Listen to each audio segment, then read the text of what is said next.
The notification sound from my phone pierced through the quiet of my cramped studio apartment, where I was hunched over my laptop, frantically applying for yet another job. The screen showed a family group chat message from my mother, Sandra. Family reunion in Hawaii. Flights are $1,450 each. If you cannot afford it, stay behind. We're not covering anyone. According to YouTube analytics, 99.3% of viewers are not subscribed. That's a huge number. By subscribing the channel that is completely free, you'll help support the channel and never miss fresh content. I stared at the message, my stomach dropping. After 3 years of unemployment struggles, followed by finally landing a minimum wage retail job, I had exactly $847 in my checking account. The family reunion was supposed to be a celebration of my grandfather's 85th birthday, the man who'd raised me when my parents were too busy building their real estate empire. My fingers trembled as I typed back, "Mom, I really want to be there for Grandpa, but I can't afford $1,450 right now. Could we maybe work something out?" The response came swiftly. "Maya, you're 28 years old. Figure it out like the rest of us. This is important to your grandfather." My sister Jessica chimed in. "Maybe if you hadn't dropped out of law school." Then my brother Marcus. "We all have expenses, Maya. Welcome to adulthood." I set my phone face down and buried my head in my hands. 3 years ago, I left law school to care for Grandpa when he had his first stroke. While my siblings built their careers and expanded their trust funds, I'd spent 18 months helping him relearn how to walk, how to speak, how to live. My parents had promised they'd make sure I was taken care of for the sacrifice. Instead, they'd grown distant, treating my financial struggles as a personal failing rather than the result of putting family first. That night, I called Grandpa directly. "Maya, sweetheart." His voice was weaker now but still warm. "Your mother told me you might not make it to Hawaii." "I'm sorry, Grandpa. I just can't afford the flight right now." There was a long pause. "You know, when I built this family's wealth, I always believed money should bring us together, not tear us apart." "I know, Grandpa. I have an idea. Let me talk to your mother." 2 days later, Mom called me directly. Something she rarely did anymore. "Maya, your grandfather is very upset about you missing his birthday. Against my better judgment, I'm going to cover your flight, but you'll pay me back. Every penny."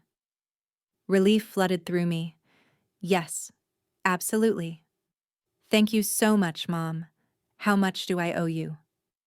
The flight ended up being more expensive for the dates we needed. "It's $1,650.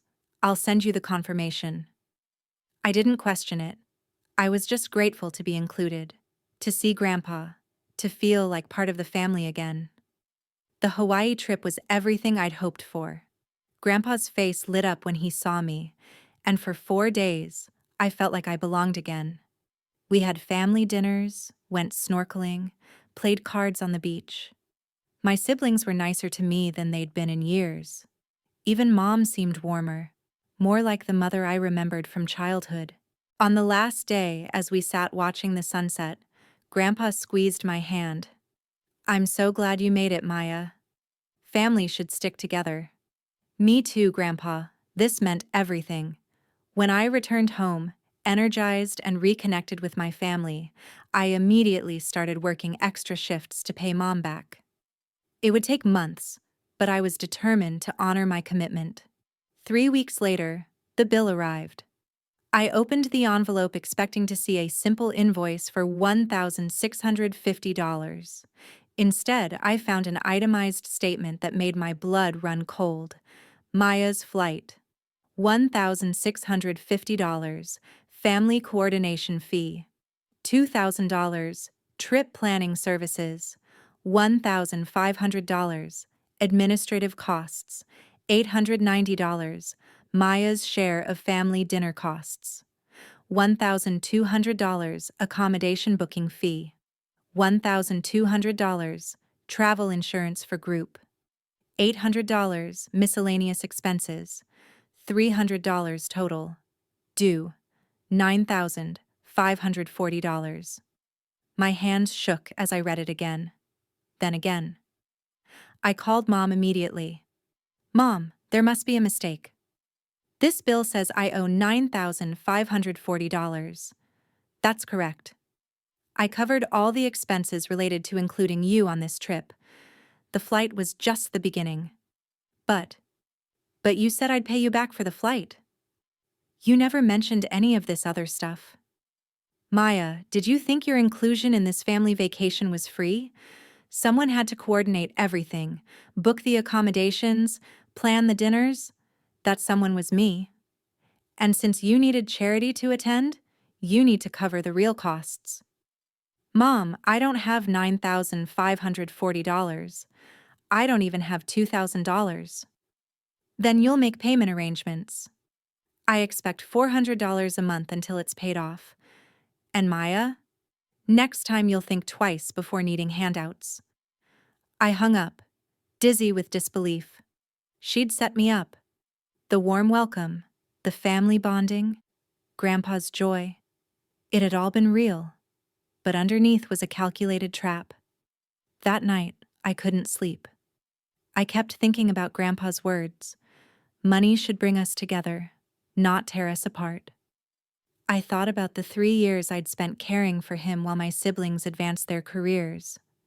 I thought about how Mom had smiled at me across the dinner table in Hawaii, knowing exactly what bill she'd send me home to. But mostly, I thought about the family real estate business that I'd grown up hearing about, but never seeing the books for. The next morning, I called my old law school roommate, Jennifer, who'd become a paralegal. Jen, I need a favor. How hard would it be to look up business filings for my family's company? Not hard at all. What are you looking for? Everything. Financial records, tax filings, partnership agreements, anything public. 3 days later, Jennifer called me back. Maya, you need to sit down. Are you sure your family thinks you're broke? What do you mean?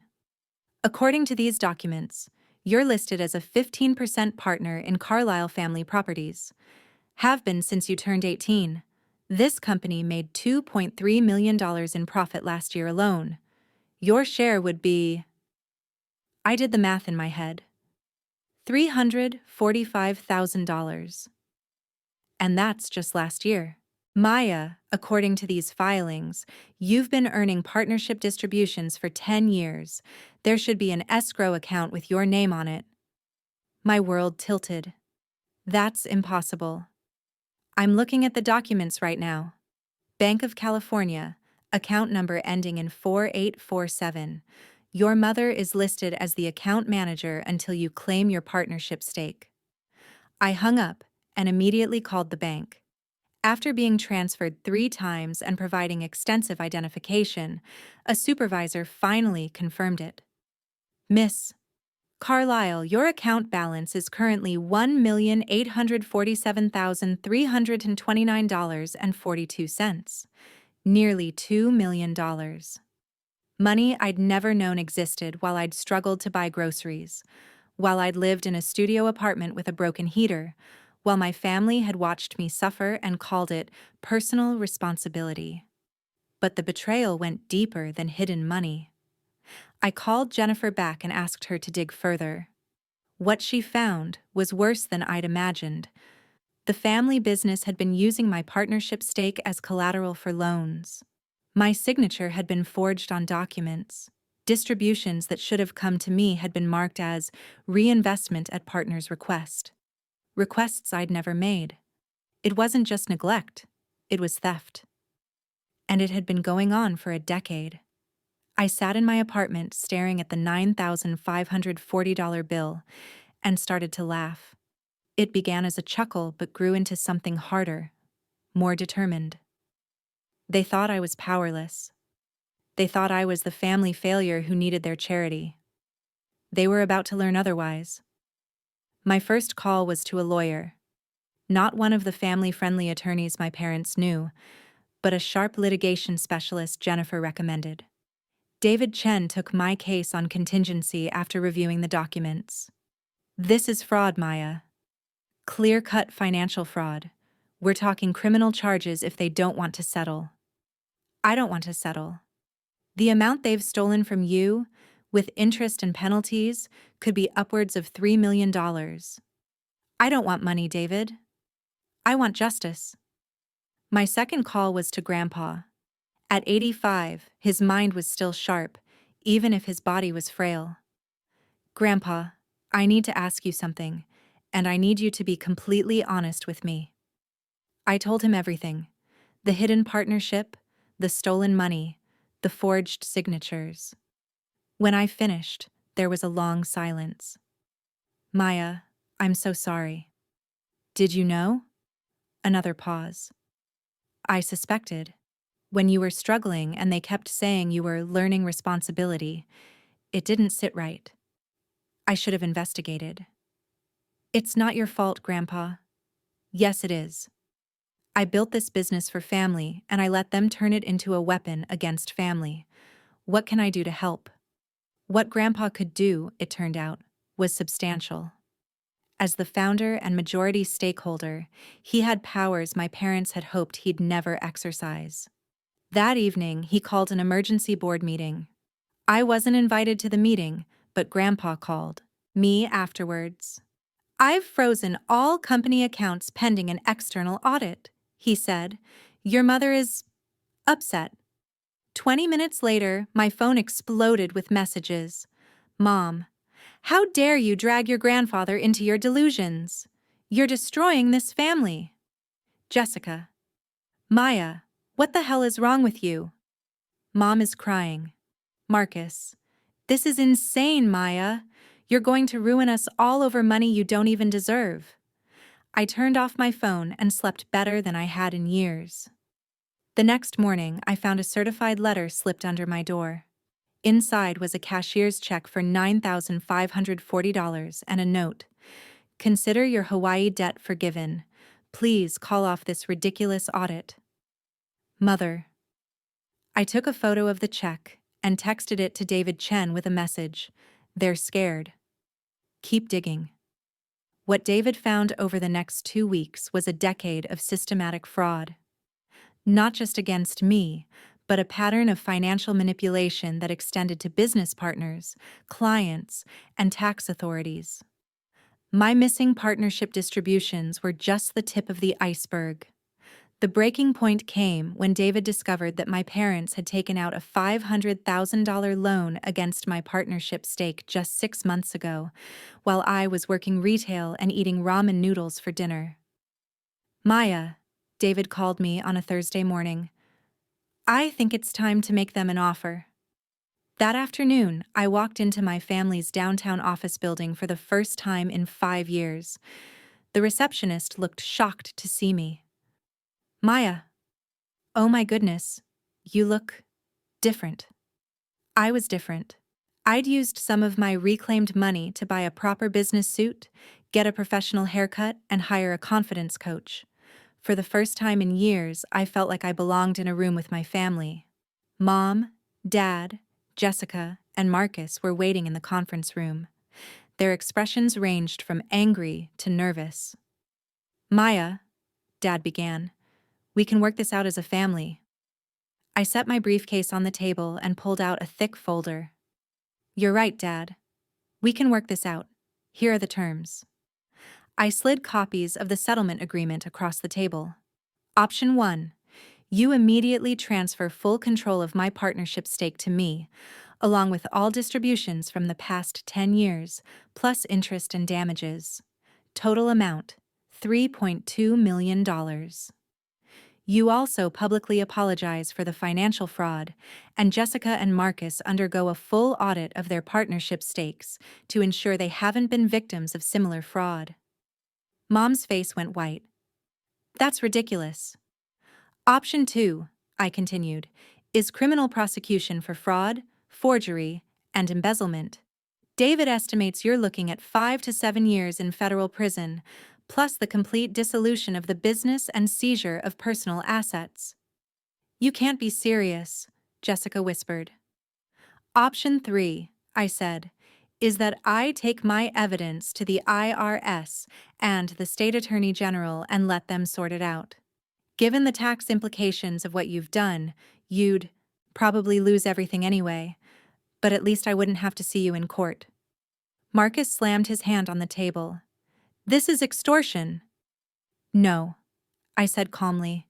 This is consequences. The room fell silent except for the hum of the air conditioning. Finally, Dad cleared his throat. What do you really want, Maya? I looked at each of them. My parents who'd stolen from me. My siblings who'd mocked my struggles while benefiting from my stolen money. I want you to understand what you did to me. For 10 years, I believed I was the family failure. When I left law school to care for Grandpa, you let me think I was throwing away my future. When I struggled to find work, you let me think I was lazy. When I couldn't afford the Hawaii trip, you let me think I was a burden who needed charity. I stood up and walked to the window, looking out at the city where I'd struggled to survive while my money sat in an account I didn't know existed. But what I really want is for this to never happen to anyone else. So here's my actual offer. I turned back to face them. I take full control of my partnership stake and all back distributions. In return, I won't press criminal charges, but I want 2 additional things. First, the family business establishes a foundation for young adults who've sacrificed career opportunities to care for elderly family members. Second, you fund my law degree, the one I left to take care of Grandpa, and I become the family's general counsel, with full oversight of all financial dealings. You want to work with us? Mom asked, incredulous. I want to work for Grandpa's vision of what this business should be. A company that brings families together instead of tearing them apart. The negotiation took 3 weeks. In the end, they agreed to all my terms, perhaps realizing that the alternative was complete destruction of everything they'd built. 6 months later, I was back in law school, studying corporate law and ethics. The Carlyle Family Foundation had distributed its first grants to 12 young caregivers, and every month, I sat in on board meetings as general counsel, ensuring that what happened to me would never happen to anyone else in our family. The relationship with my parents remained strained. Jessica and Marcus were slowly rebuilding trust with me, especially after they discovered that their own partnership stakes had been manipulated, though not to the extent mine had been. But the biggest change was with Grandpa. Every Sunday, I drove to his house for dinner, and we talked about business, family, and the importance of using wealth responsibly. You know, he said one evening, I'm prouder of how you handled this than I am of anything else our family has accomplished. Even prouder than when you started the business? Especially prouder than that. I built something that could make money. You built something that could make us better people. The Hawaii bill still sits framed on my office wall, not as a reminder of betrayal, but as a reminder that sometimes the most expensive lessons are the ones that teach us who we really are. And sometimes, the best revenge isn't getting even, it's getting better. Epilogue. 2 years later, I graduated law school summa cum laude and passed the bar exam on my first try. The Carlyle Family Foundation had grown to support over 200 family caregivers across the state. And Grandpa, at 87, was still sharp enough to serve as chairman emeritus of both the business and the foundation. At his 87th birthday party, held locally this time with no surprise bills, he pulled me aside. Maya, I have something for you. He handed me an envelope. Inside was a deed. The beach house in Mendocino. It's yours now. Grandpa, I can't accept this. It's not a gift, he smiled. It's an investment. Someday, when you have a family of your own, I want you to remember that love shouldn't come with hidden costs. And Maya? Yes? I want you to promise me something. If your children ever struggle, if they ever sacrifice for family, if they ever need help, You'll give it freely, without conditions, without expecting them to pay for the privilege of being loved. I hugged him tightly, thinking about that $9,540 bill and how it had changed everything. I promise, Grandpa. Family should bring us together, not tear us apart. Exactly, he whispered. That's exactly right.